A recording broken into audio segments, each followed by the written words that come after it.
family. Have you ever pondered the art of boosting your brand's visibility or even promoting a product or service? Wondering where to kick it off, where to start things, who to connect with, and what strategic steps to take? Well, you're in for a real treat because today's guest is a seasoned marketing and branding expert. So stay tuned as we dive into the world of marketing excellence. Hi, and welcome back to Women's Heart Podcast. We're a wellness and lifestyle podcast. And I'm so excited you're joining me for another empowering message because today I am honored and privileged to have on the show with us, Miss Connie Kroskin. Now, Connie is the founder and president of Connie Kroskin Consultant, also known as CKC. Connie is a well-rounded, clever, and strategic marketing consultant currently focusing on solutions for small businesses. And she has also led the Branding Council for multi-billion-dollar line of business and has been on the board chair for SCORE, which is pretty awesome, Connie, and serving in the chapter of South Metro. She's the past vice president of Mensa. Is it Mensa? Minnesota Mensa. Minnesota Mensa. Yeah. Awesome. And board vice president of Plymouth Arts Council and held board positions for 5 other organizations in her career. In addition to all that greatness, she also volunteers as a marketing instructor and mentor for WomenVenture in St. Paul, Minnesota, and is an award-winning artist. I love that. She's excelled in all of this, and she's neurodiverse. So it's going to be great to kind of get your take on all of that today, Connie. And so I want everyone to think of me as your chief encouragement officer, bringing you firsthand expertise and knowledge from a marketing and brand expert, consultant, coach, and business owner, setting the gold standard for marketing and small business. Welcome to the show today, Connie. Thank you very much. I'm thrilled to be here. We're happy to have you. I'm super excited you could join us, and I am looking forward to you sharing with us your expertise and your journey. So let's just get started. Let's jump right on in. Why don't you tell us from your heart who you are and what makes you get up in the morning? Who I am.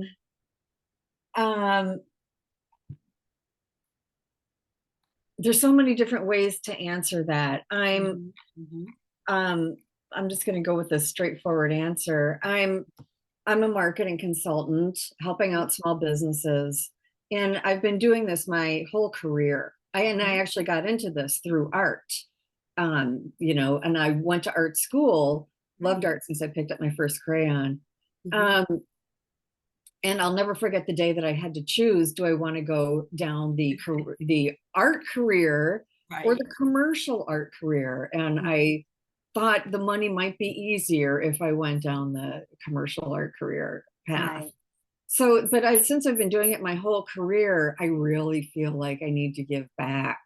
And so that's why all of the volunteer work and wanting to help small businesses apply solutions that we used on major brands, but use them better. So yeah. I love it. So can you tell us a little bit about your journey and who and what has helped shape you to becoming this impact leader you are today? What helped me? I'm okay. So here's the neurodivergence. I'm completely thrown because you're not asking me the questions in the same order. So what helped me get to where I am? A lot of it has been circumstance. A lot of it has been, as I was in, after going to art school and studying both fine art and commercial art, my first job was as like a production artist. And then I went right into being an art director at Nordic Track. And from there to different agencies, I worked on brands like Lay's potato chips, 3M Post-it notes was one of my accounts, Campbell's Soup. Some work I did for them got favorable mention in POP magazine, which if you're in the trade, you're familiar, point of purchase. Big deal, right? Yeah. And so then we had the economic downturn, and my entire team of like 9+ people was laid off. And then my Oh, job wow. became this nightmare of project management. Right, And right. then they laid me off 6 months later, and I was so happy to go. And I was the one telling them, "You'll be fine. You'll see in the long run, it's a blessing. It'll be That's great." right, You know, right. I was just so happy to leave. And Like, then, just bring the blessing on, please. What's the right, next, right? right. I love it. So it's shaped a lot by circumstance. So then Mhm. I started focusing on small businesses Mhm, mhm. and stuck with them. And, you know, I don't want to go more into, because I know you're going to ask me about this later. So You can just go with it. Yeah, just share, just okay. share. So when I started working for myself and focusing on Yes, small businesses, I wondered if I could take everything I've learned about bigger businesses, and I had specialized in branding all that time in bigger right. businesses because I Mhm, saw what a difference it could make with mhm, differentiating. What would I say applies to any kind of business when it comes to marketing? What works? And I mhm, came up with a few things, and that was brand, having a differentiated, well differentiated, engaging brand, mhm, um, and building relationships. It's really all about relationships. And for that business to take 100% responsibility for them. So I'm never waiting around to hear back from somebody. I want that on my calendar. Well, how about if I follow up with you a week from right. Thursday, you know? And so that's on my calendar and it's on me. And I never Mhm, sit around waiting for it. So right. I take the initiative. Yeah. I Um, love that. That is so good. And you have to, in a sense, it's in your clients appreciate that because they're busy. They do. A lot Right. of them, a couple of businesses I just got done with, small businesses Mhm. that actually came through WomenVenture. Okay. Um, they both said that that was one thing that they were really grateful for, was the Mhm. accountability, Right, right. because we're meeting and you got to have your homework to me, you know. Right. Yes, right. Exactly. That makes them want to do it too. It's when you give the homework, it's like, okay, I got to be prepared when I meet with Connie because I want to make sure I deliver. Right, So right. yeah, yeah, I Yeah. love And that. I I and love you know, I mean, life happens and whatever, Yeah. and that's cool. And I'm happy to just go with the flow on that. So I'm Mhm, not a mhm. total hard case about it. But Right. I that love it. shaped me. The ADHD, Mhm, ASD, I mhm, need to start calling it autism spectrum disorder, mhm, mhm, has certainly shaped me mhm. because and that was, so I wasn't diagnosed until later in my life, much Yeah. later in my life. Mhm. Um, and so it's a lot of my life has been about figuring out coping mechanisms, figuring out how to Right. be normal or Mhm. appear normal. Right. And so that meant I had to do these things that other people do. I knew I was different. I knew there was something different about me. That became pretty obvious in my family. Um, Mhm. so when it came to networking and having to go into a room full of people I don't know, Right, right, right. That you could be a know, very overwhelming. I mean, oh I've my been in a room gosh, with yes. 150. I'm like, I'm not going to be able to connect with the 150 folks, but one or two would be great. Right, right. And You know, that's what build I some did. I, opportunities. I learned to show up later and kind Right, of skip that preliminary networking right, and right. sit down at the banquet table. And there's maybe 8 or 10 other people there. And then I can Mhm. just focus on individual conversations. And those Yes. people that I met, I would look for the next time I went. And Mhm. so, and it's okay to do that. It's Mhm. absolutely the right thing to do because you're building a relationship with somebody and you never know And who they know. exactly. And when you build the relationship with someone, just purely out of building a relationship, like I call it networking, it's trust-based networking. You build in the relationship and the law of reciprocity, it just bubbles up and naturally happens. Now you're doing business together because you really like each other and they trust you. Right. Right, But you got to build that relationship. You can't just jump in and say, hey, let's just do business together. But they don't really know you. right, right. So yes, that makes a difference, makes a huge difference. Yeah. And I'm a fan of, with the neurodivergence thing, I'm a fan of finding out the best practices and I'll just follow them. Right. I love it. So Yeah. Connie, you've had an impressive career with various leadership roles, from leading a branding council to serving as a brand chair for SCORE, which I absolutely love. Could you share some key insights or lessons you've learned from these leadership positions that can benefit small businesses? Yes, absolutely. I'm looking for it here on my notes. Sorry, people. I love my guests to be well prepared. I They have am, what they need. I but know. there are some You points I can look wanted for to it. Go make. take your time. It's all good. Let's see, and I can't find it. It's number One of the best things I started doing it because I felt the need to give back. And Okay. so I volunteer.org, volunteermatch.org, sorry, volunteermatch.org is a great place to go to find some volunteer work of whatever interests you. And they volunteer.org. I'm writing it down. volunteermatch.org. Sorry. Volunteer match. Okay. Yes. And you can put in your preferences, different areas that you have expertise.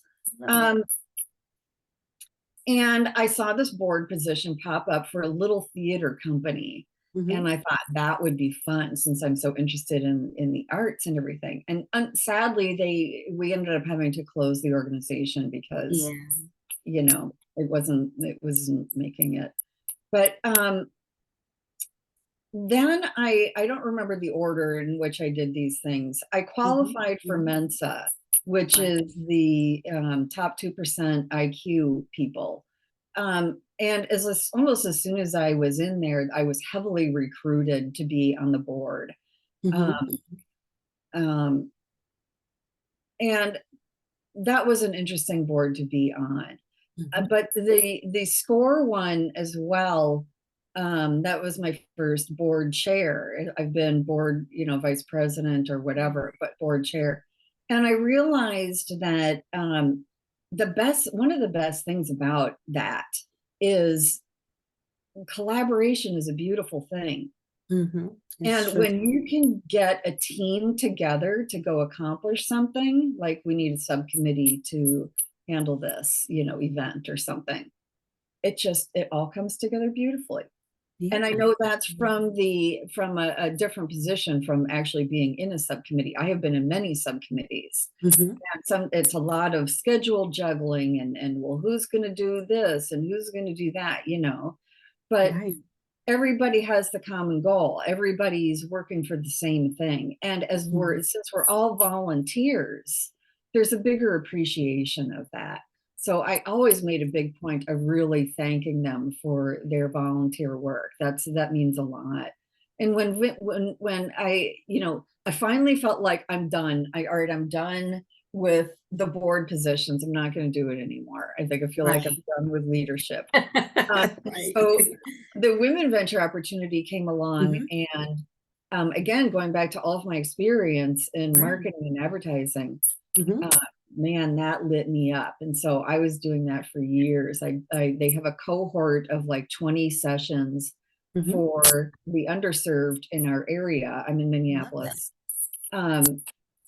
To go through a cohort to help them build their business. And it's super thorough.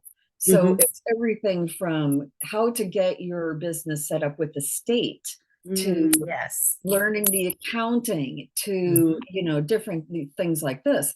And along with a number of strategic marketing aspects, like I did a whole course on your target markets. There's a whole course on a competitive analysis, learning your differentiators, things like that. So that is just, I found like, oh my God, it's so rewarding.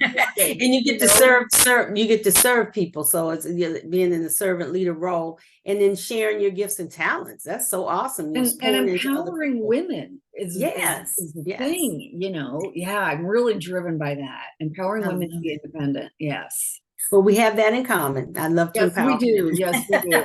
I love to empower women. So being both an accomplished marketing consultant and an award-winning artist, is very unique. So how has your background, like really the art, influenced your approach to marketing and branding? I know you touched on a little bit when you talked to in the beginning, but just share a little bit more about that, like, because those two fuse together, being able to really Yes, leverage. they do. Okay.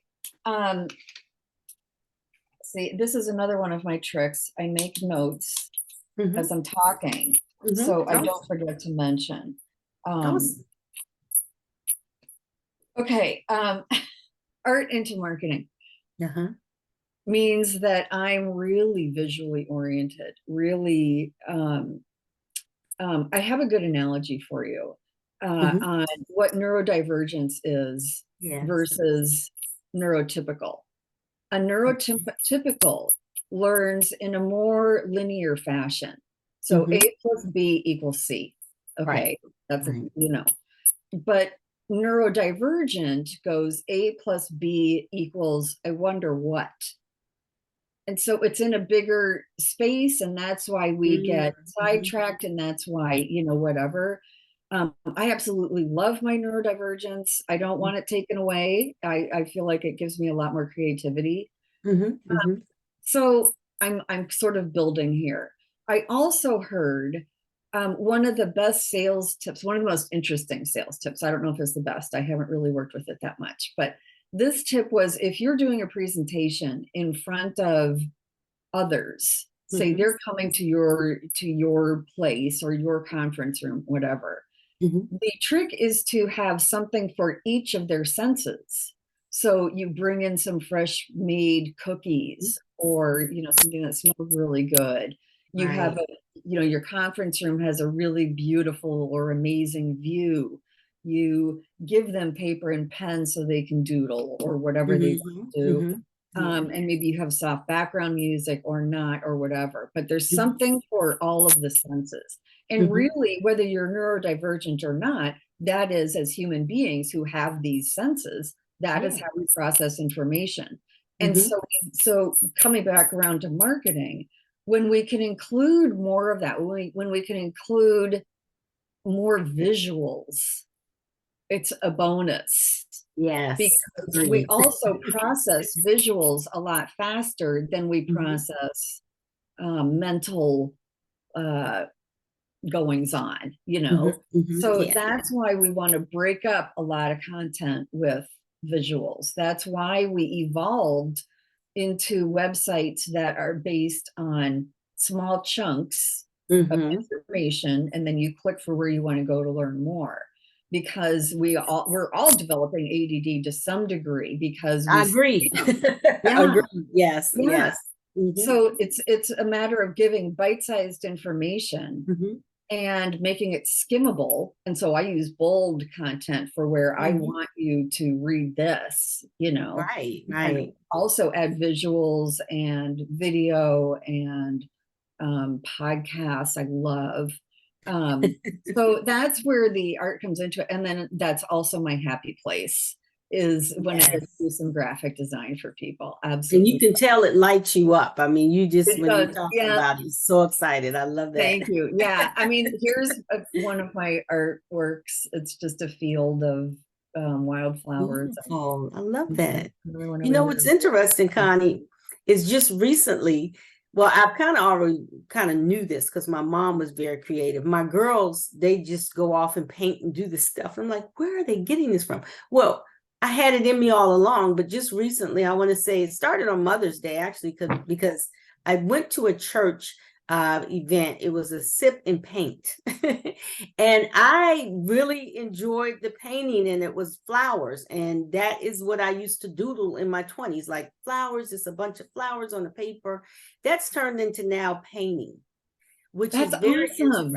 Yeah, it's like my hobby now, and I love it. I get all these colors from Michael's, and I can't wait to sit down. I get real anxious, like, let me just sit down so I can get started, you know. I realize it's something that really was in me all along. It's just, I'm really starting to flourish in it, and I love it. I really love it. So I can imagine you being an artist by trade and doing that, it's something about that, using that part of your brain. Yes. Yes. I love it. Where and for me, after I've been painting, and that's my preferred medium too, is painting or drawing. Like this, I actually drew with So cool. acrylic markers. Wow. But it's like a painting. Yeah. That's a wonderful thing to do, like for parents when they see that in their kids, or they have curiosity about, maybe I want to try something. Then give yourself a budget of like 20 to 50 bucks, or give that kid a budget and take them to Michael's and just let them roam and see. I mean, not let them roam. I mean, you're of course keeping an eye on them, but you know? let them find themselves. Let them find the stuff they would like to kind of get into. And let them try different things. That's good. Yeah, maybe they'll try jewelry today, or they'll try painting tomorrow, or they'll try, you know, who knows what else, you know. Yeah. And it's funny too, because I have to think back when I was younger, my brothers could draw really well, like so great. And I was always like, well, maybe the guys just got the drawing gene, right? And my son can draw very well. So some of that, it's interesting to watch, but I never felt like I was the creative until just recently. It's like, oh my gosh, you really do have a creative gene in you. I think so many people actually do, and they don't realize it. Right. Like, I could never do that. A stick figure, that's okay. Don't draw a stick figure, you know. But cooking is really a creative outlet. Gardening is a really creative outlet. Yeah, gardening. Yep. And a lot of, you know, some of the finer arts can be learned with practice. It just takes practice. I took a painting class once, and I was already pretty well trained as an artist, but I wanted to get to a new medium and get with it. And I walked around, like one of my favorite parts of, and I've taught art a number of times too. One of my favorite parts is looking around and seeing what other people do. And there's this one woman who was just, you know, she's just feeling like, I don't know. I mean, I don't know. And I'm like, are you kidding me? Like, it's amazing. That's the other thing, taking the onus of for your work to say it is pretty darn good, right? That's just how it comes out of you. And it was just really impressionistic looking, but the way the colors that she, you know, the way she worked with the colors and everything, I was like, I love it. Man, it was so cool, you know. So just let it come out of you the way it comes out of you, and don't worry about mistakes, you know. Yeah, and try not to be perfect. So see, what I do is I go into the YouTube tutorials with just the music and no instruction. So I have to watch what they're doing specific with color to kind of follow that. And I want to try to make it perfect like theirs, but then I find that you got to deviate, because you really got to figure out what it is. What is your creative side? Not trying to copy someone else's, but let it bring that out of you. Right. That's great to take the YouTube courses and learn the fundamentals, though. Yeah. And technique's cool. Yeah. So, well, you're a small business owner, and you know, small businesses often struggle with limited budgets for the marketing side of things, Connie. So what are some cost-effective marketing strategies or tips that you could recommend for small business owners looking to enhance their brand's awareness? Bring, number one, and this is new since COVID that I have found, you need to bring more of you into your brand, you personally, Edna personally, which you do by, you know, having these podcasts. And by that, I mean, you're speaking from you as a person to one person who is reading it right now. It's not we as a business versus you, the many, talking to you, the many. It's one-to-one. And bring yourself into it. I have a short video on my website where I do that and talk about, I'm from New York. I was raised in New York. That makes me, or tends to make me, more of a direct communicator, which is what you want in a marketer, though. You do. You really do. Yeah. And just don't be afraid to be you. It's worse to try to blend in and be like everybody else, you know. This builds engagement. This lets people learn a little bit about what the experience might be like of working with you. You know. Love that. Yeah. That's good. That's good. Yeah. And then also, I have a couple more tips too. Yeah. To bring you into your brand, do find best practices for website design. Okay. And I was just working with somebody recently on this. That is, and as you know what, I completely understand. As small business owners, the first way we do things is totally grassroots. I'm going to learn and I'm going to do it myself. Or I have a cousin who's going to do my logo, and not a graphic designer or whatever. And that's absolutely fine. There's nothing to be embarrassed about. That's how we all got started, you know? So that's fine. But when you're ready to up level, do find out the best practices for website, and it does not have to cost you a fortune. Don't go and pay over $3,000 for a new website. I'm serious. And you know that so many folks come to you and say, well, it's going to cost you $2,500 to get the whole website redone, or it's going to cost you $3,000 to revamp and add some additional pages. So yeah, you have to be careful with that. Just what you just be said, very just careful. Do your research out there. Right. Yeah. A basic website for a service provider, such as you and me, really consists of, for somebody just getting started out, maybe 5 pages. Right. And it's once somebody's used to a platform. I prefer WordPress, but I've worked in Wix and Squarespace and, you know, a number of others. Once you get used to those website builders, it becomes easier. You just want to get into something that's easy to update. And you walk away, if you're going to use somebody else, make sure that you own it. Right. That's important. Not that's true, because then you have to rely on them each time you need to update and that kind of thing. And that could get very costly. Yeah. You but know, as far as best practices go, right now it's the content sections. We expect to find a contact button to the far right of your navigation. Don't call it something else. Don't skip it because you believe your contact information is somewhere else. That's what we're looking for. That's what we need. If it's not there, I'm not going to waste the time to go looking when I've got 2 other tabs open of the similar provider. You know, don't make that hard. Don't make people think. Right. I love that. Yeah, because once you get up on the site and you get so convoluted, you just shut down. I'll just bail. Yeah. I know I do. I'm like, I don't have time because everybody's busy. Right. You want to get in and get out safely, you know. And then the other thing is, don't forget in all of your efforts, don't forget the call to action. And this kind of cracks me up, because if you don't have a call to action, you're only information sharing. You are not marketing. Right. So have a call to action and be direct about it. Go visit my website, contact me here, learn more there. Have an action word, give them something to do right now. If that, and ideally that's all leading them toward your primary call to action. For mine, it's complimentary, or contact me for a complimentary strategy session. That kind of thing. Yeah, I love that. That is so good. Have a call to action, for Pete's sake. You know, I cannot believe how many advertisements I see. Go through your junk mail and they don't have a call to action. And it's like, we just wasted your money. And you're just reading. You get all the way to it. Right.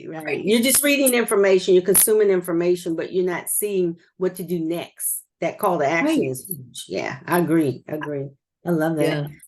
So Connie, as we wrap up, could you share a memorable success story or particular rewarding moment from your career that highlights the impact of effective marketing and branding? Yes, I have a good story here. Okay. So I had a client, and he's moved on to something else now and lives elsewhere, but he had a natural healing business here. And he was, you know, he became pretty well known in the area. And I also went to him, and he was complaining about business had slowed down, and he had staff, and he had, you know, rent and things to pay for. So he wanted to get more business in the door. And so I went to work for him. And the first thing we did was redesign his logo, because his logo was you know what the yin yang symbol is, right? Yeah. And then he had like 3 spinning like Saturn rings or something going around it. And he told me, well, this is yin and yang because of, you know, whatever, and about his nutrition and whatever business Right, and things right. like that. And then each spinny thing represented another aspect of his business. And it's like, well, who knows that, you know, unless you're going to explain to them every time they see it. And it was like, well, Right, who's your target market? And right. his target market was primarily women with families and Mhm. women as they're, you know, aging. And Mm, I'm like, mhm. that does not make any sense to me. I mean, of course I didn't say that to him, but the But in way your I mind, did, you were like like, this, this doesn't make any sense. no, this doesn't, because nobody's going to stop and Right, right, figure out and what figure all of that this. out, right, yeah. Yeah. And so I redesigned his logo with just his name in a more beautiful way and with like a sunset background. And above one of the letters in his, an I in his name, I put like a leaf, you know, and so we had that element in it. So this feels more like women, you know, Right. it's a softer thing. It's not all scientific and, you know, whatever. Yeah. And then I told him to, so we rebranded him, and then I told him to do an email newsletter just to Mhm. his existing clients. Okay, because he'd been in business for years, he's got a good list, and Right. invite them to an open house. Mhm. And then at the open house, have somebody giving the chair neck massages, Yeah. prepare some And of the healthy food that you like to eat, and just let them sample. And he did a lot with kinesiology, so mhm. you know, offer free kinesiology mini sessions or something Mhm. like that. And Right. so, and I told him how to promote it, Mm. um, you know, how to promote events. And I'm Right. not going to get into all of that right now, but he ended up doubling his business from rebranding and target and going after his existing client base. That is And then such a we great moved on story. to, yeah, I mean, because he had it going, and yeah, he got busy after that. And then we went on to other projects. I did a book Right. for him. I did a number of other projects for him, you know, Mhm. even redesigning his website so that it was more less intellectual, let's say, for his kind of Yeah. business. It The draws information people is in. there, but Yeah. yeah, but let's make it Mhm. easier for women and families to get in the Yeah. door, you know? I Yeah. love that. That's such a great story. I'm sure you have many, many more stories, but that one was really good, and it shows the value. It shows the value understanding when you have a coach like you, kind of working with someone to get them to the point where they can start to put the information out there in such a way that's in I consider it like small chunks. You spoke about that earlier, and thinking that way and being able to go on a site and click on a button, call to action, see what you want to see, get in and get out, right? That's so important. And so I love Yep. that you shared that story, and the promoting of the business. That's so critical. And how It's you promote. really turned these days, though, the Yeah. way that we promote, the way that our social media ads Mhm. Mhm. look is so much more direct selling now. They are Mhm. directly, boldly selling you right now Right.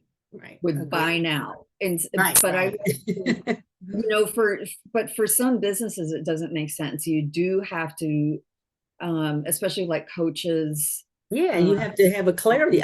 For me, the connection is having that clarity call. So that is a call to action. Click this button to get a free clarity call, so we can, right. see if the relationship is there to work with But I one also another. like when some businesses um, who deal with maybe more sensitive issues take the time to just put out some go you posts and Mm, some motivational things, and yeah, you're awesome just as you are, and if you right, would right, like, you know, whatever. But yeah, and I'm a big fan of that because that builds right. engagement. Yeah, Yeah. the engagement is important. I love it. So in your experience, what are some common marketing misconceptions that small business owners may have? Like, how can they overcome these challenges to build successful brands? They and this I saw a lot at SCORE and WomenVenture and with new business owners, I still see it to this day. They expect results right now. Right. Their website is done.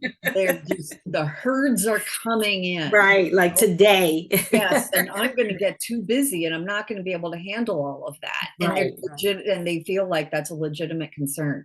And I'm sorry to say that's not the case. Right, It's right. a long haul, because you, just because you're there, I mean, you're just another house on the street, driving right by. Why should I stop? You know? Right, right. So it can be a long haul, and that's why you need to have brand consistency so that you can build recognition. Right. And there are, so it's the expecting results right now thing. Stick with it. Any new social media strategy you're going to try, or if you want to try boosting and that kind of thing, Right. give it a commitment of 6 months to a year before you see results, because Facebook has to learn. Yeah. I mean, those channels have to learn who is clicking, who's responding. And it can take a while for people to respond. I'm going to show you why real quick here. Got my phone. Okay. One impression. I'm going to show you one impression. Okay. That was one impression.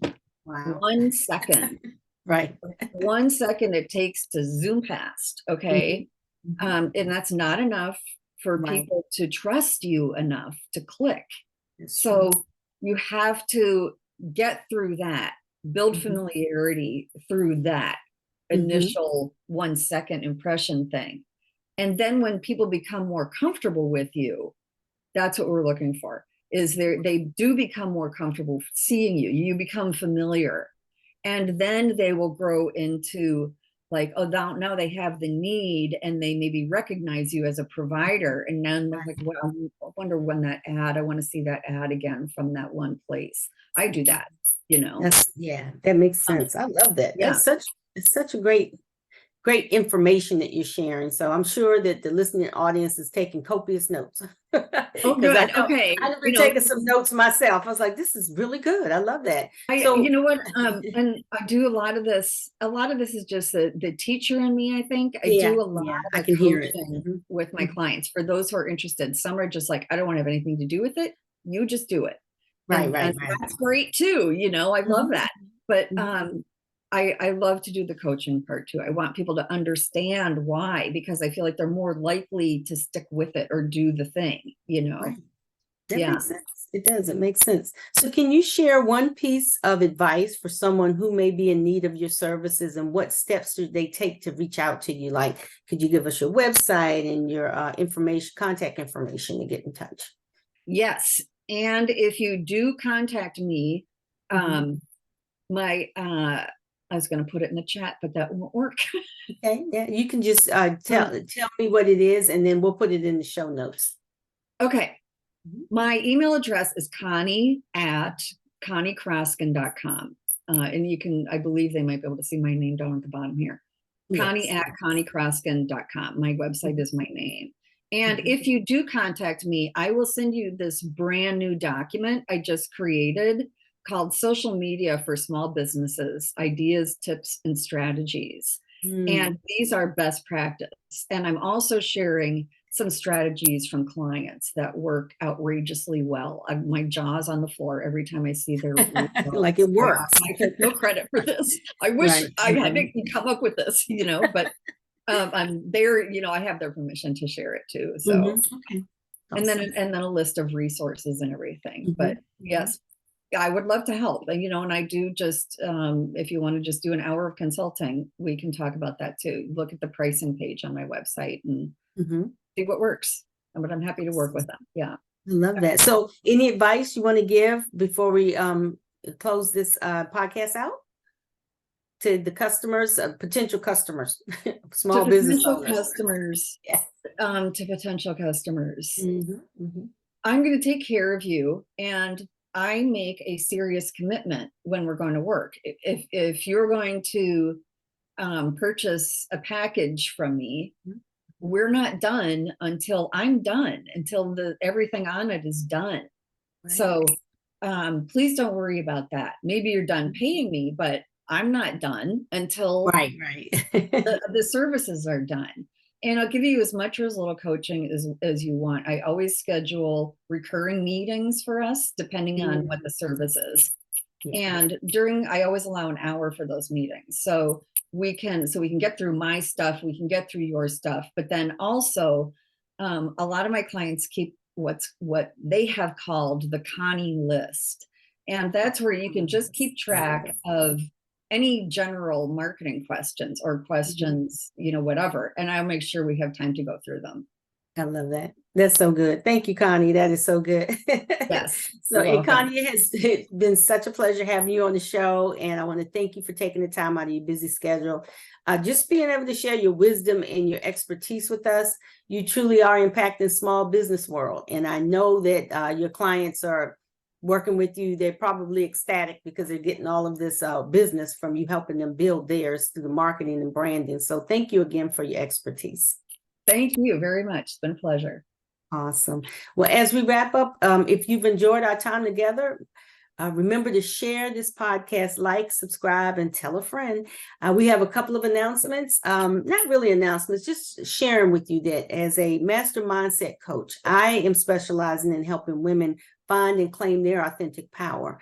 And so I want to provide coaching, educational products, training, mentoring, empowerment workshops, and networking events. And we've done this for women all over the world. So if you're looking, or if you want to take a deeper dive and do some one-on-one coaching or join a mastermind, then please reach out to me, voemetoday@gmail.com. And you can also reach the website on voicesoфencouragement.com.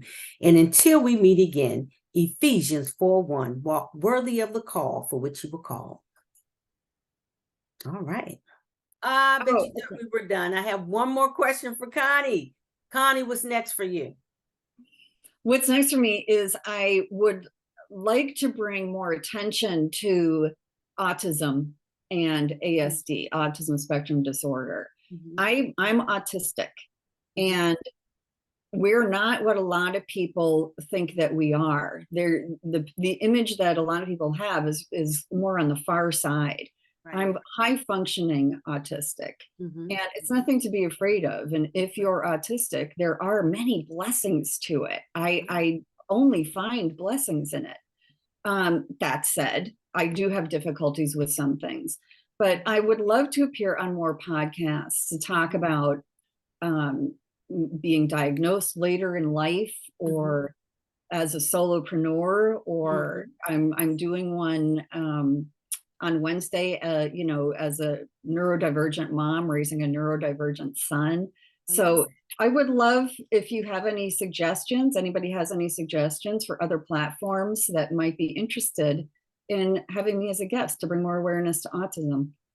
That is such a great point. And I know a lot of corporations and larger businesses are seeking to bring in, because they're looking at diversity, equity, and inclusion.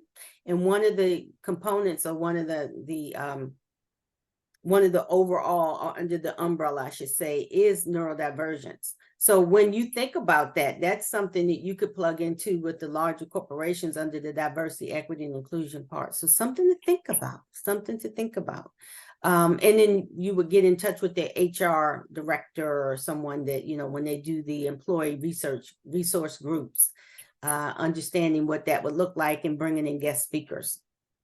I appreciate that. That's awesome. You're welcome. Well, that said, we are now signing off.